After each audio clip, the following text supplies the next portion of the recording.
حضور یہ حضرت مسیح السلام نے فرمایا ایک جنازہ پڑھانے کے بعد، بچی کا جنازہ پڑھانے کے بعد یہ فرمایا کہ اولاد جو پہلے مرتی ہے وہ فرد ہوتی ہے، جو پہلے مرتی ہے وہ فرد ہوتی ہے. حضرت عائشہ فرض ہوتی ہے اچھا. حضرت عائشہ نے رسول کے مسئلہ سے عرض کی تھی کہ جس کی کوئی اولاد نہیں مرتی وہ کیا کرے گا؟ فرمایا میں اپنی امت کا فرد ہوں.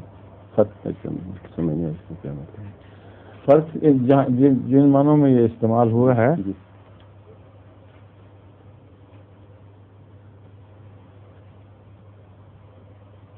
دوبارہ پڑھیں میں بتاؤں گا آپ کو. میرے ذہن میں یہ یاد ہے یہ حدیث بھی، اور ان دونوں کو جوڑ کر معنی بنے گا فرض کا. اچھا بتائیں.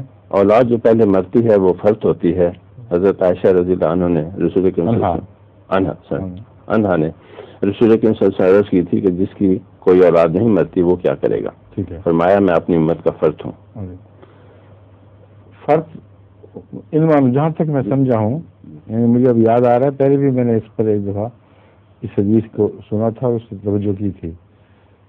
فرض یہاں ان معنوں میں استعمال ہو سکتا ہے. اس کی عربی تحقیق میں نے کبھی نہیں کی کہ وہ اس کو اس کے گناہوں کی بخشش کا اور پاداش عمل سے کسی حد تک بچانے کا موجب بن جاتی ہے، اس صورت میں کہ اس پر صبر کیا جائے.